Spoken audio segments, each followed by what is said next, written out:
देखो अभी हमने कहा भर्जन, है ना, भर्जन और निस्तापन, इस चीज़ को आपको समझना है, ये बहुत ही आपको अच्छी तरह से समझना पड़ेगा। सीधी सी बात क्या कह रहा हूँ, बहुत अच्छे से आपको क्या करना पड़ेगा, इसको समझना पड़ेगा। तो देखो बहुत कुछ, ये बहुत भारी चीज़ नहीं है।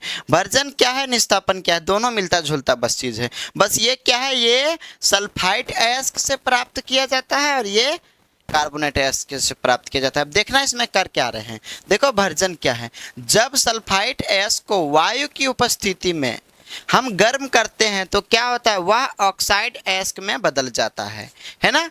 जैसे हमने अभी क्या लिया है, जिंक सल्फाइड लिया है। क्या लिया है, जिंक सल्फाइड। और जब जिंक सल्फाइड को हम वायु की उपस्थिति में हम क्या कर रहे हैं, गर्म कर रहे हैं। देखो जिंक सल्फाइड प्लस वायु यानी कि ऑक्सीजन की उपस्थिति में जब हम इसको ताप दे रहे हैं, है ना, तब ये किस में कन्वर्ट हो रहा है, जिंक ऑक्साइड में परिवर्तन हो जा रहा है। जिंक ऑक्साइड में परिवर्तन हो गया, प्लस इधर क्या हो गया, SO2 मतलब सल्फर डाइऑक्साइड गैस अलग बना लिया। ठीक है, देखो समझना मैं क्या कह रहा हूँ कि देखो ZnS मतलब जिंक सल्फेट, ठीक है, यानी जिंक सल्फाइड को जब हम ऑक्सीजन की उपस्थिति में जब इसको हम गर्म कर रहे हैं तो जिंक ऑक्साइड बना रहा है और सल्फर डाइऑक्साइड अलग बना रहा है। ठीक है, तो जब जिंक ऑक्साइड कैसे बनाया, जब हम वायु की उपस्थिति में, देखो वायु की उपस्थिति में इसको क्या कर रहे हैं, गर्म करते हैं, तो किसमें हो गया, ये ऑक्साइड में परिवर्तन हो गया, मतलब अभी अयस्क ऑक्साइड हो गया। क्या हो गया, अयस्क ऑक्साइड, है ना। अब देखो निस्तापन में क्या है, जब हम कार्बोनेट अयस्क को वायु की अनुपस्थिति में जलाते हैं, ये उसमें क्या था, इसमें वायु को उपस्थित रखना है, किसमें, भर्जन में।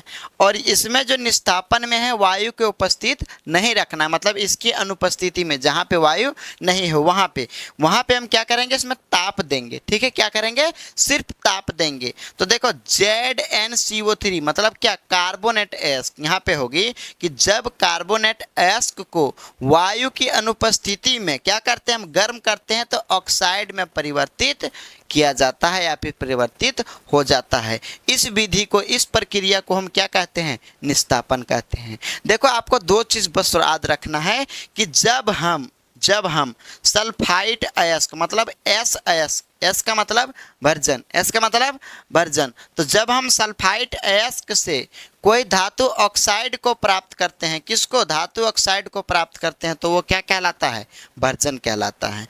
और निस्तापन में जब हम कार्बोनेट अयस्क, देखो कार्बोनेट अयस्क से जब हम कोई किसको प्राप्त करते हैं, धातु ऑक्साइड को प्राप्त करते हैं, मतलब अयस्क ऑक्साइड को प्राप्त करते हैं, तो वह प्रक्रिया क्या कहलाता है, निस्तापन कहलाता है।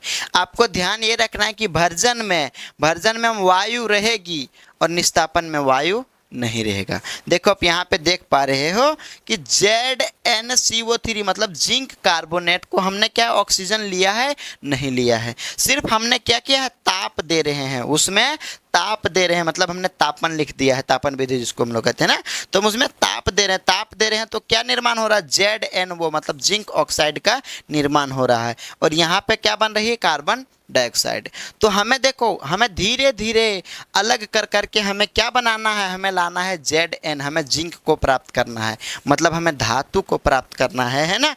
तो अब अभी क्या हमें धातु प्राप्त हो गया, अभी धातु हमारा प्राप्त नहीं हुआ है। सबसे पहले हमने क्या करा, सबसे पहले हमने करा अयस्कों का सांद्रण, उसके बाद क्या करा, भर्जन या तो निस्तापन, दोनों में कुछ भी कर सकते हैं। जब सल्फाइड अयस्क होगा तब हम क्या करेंगे, वायु की उपस्थिति में करेंगे, और जब कार्बोनेट अयस्क होगा तो हम वायु की अनुपस्थिति में करेंगे। अब देखो यहाँ भी ZnO बन गया, यहाँ भी ZnO बन गया।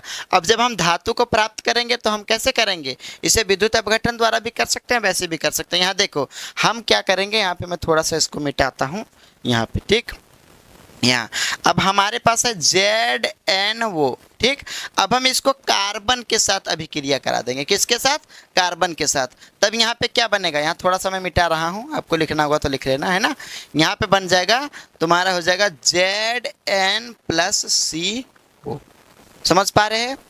जब हमारे पास क्या बन गया, धातु मतलब अयस्क ऑक्साइड बन गया। क्या बन गया? अयस्क ऑक्साइड। तो अयस्क ऑक्साइड को जब फिर हम पुनः, अब हम क्या करेंगे, अब हम पुनः इसको हम क्या करेंगे, ZnO को हम किसके साथ कर देंगे, देखो ZnO को हम कार्बन के साथ अभी क्रिया करा देंगे, तो फिर Zn अलग हो जाएगा और CO एक साथ हो जाएगा। ठीक है, तो अब हमें यहाँ से क्या मिल गया, हमें मिल गया जिंक, मतलब हमें धातु यहाँ से प्राप्त हो गया। देखो यहाँ पे क्या धातु प्राप्त हुआ कि नहीं हुआ, यहाँ पे धातु प्राप्त हो गया। तो हम लोग देख पा रहे हैं कि हम लोग धातु की प्राप्ति कैसे कर रहे हैं। अब हम लास्ट जो है, अब हम लोग चौथा पढ़ेंगे।